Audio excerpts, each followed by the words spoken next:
Broncos country, welcome into the Broncos studio. I'm here with Hall of Famer Steve Atwater as day 2 of training camp has concluded.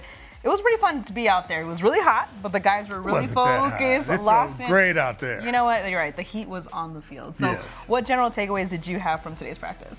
Well, I think they were solid at just about every position. Bo Nix looks like he's picked up where he left off last year, and that top-ranked defense, they're flying around, and they look like they're ready to get it going again. Yeah, there was some red zone work that was done today. When you talked about the defense there, what really stood out to you today? For me, it was definitely Riley Moss. He had a really great day. Yeah, Riley Moss had a good day. Red zone, out in the middle of the field, everywhere. He's a great player, and he's shown that since he's been here. I think this year is going to be a year where he's really going to take that next step and become a household name where everybody knows who he is, aside from PS2, because he's going to get opportunity to make a lot of plays being on the other side of PS2. Is there anyone that's really caught your eye over the first few days?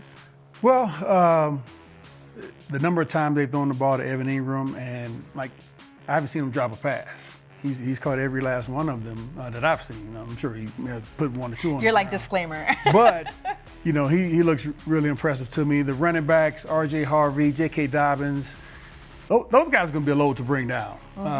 And our run game is an area that I know we're making a concentrated effort on trying to improve. So they look really solid in the defense.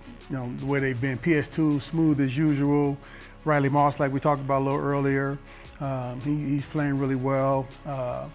And defensive line, Inyoma Uwazurike, I called him Ini Uwazurike. He looked like he had a solid day out there today too. And he's such a big, strong guy.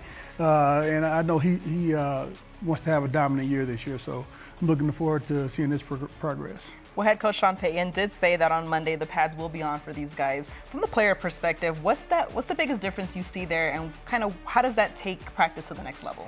Yeah, well, when you put the pads on, you can kind of get a better idea of the speed that guys have, if they can remember the plays, because sometimes when guys put on the pads, they can't remember the offense or the defense or the responsibilities. The physicality, obviously, you get a truer test of a truer idea of what type of player the players are once they have on full pads. Even though we got a good idea of most of the guys who were on the team last year, some of the new guys, it'll be it'll be good to see what they look like in pads. Well, the Broncos will be off on Sunday before returning back to the field on Monday. We're all really excited to see it, and Broncos country, we will have you covered with all the latest on DenverBroncos.com.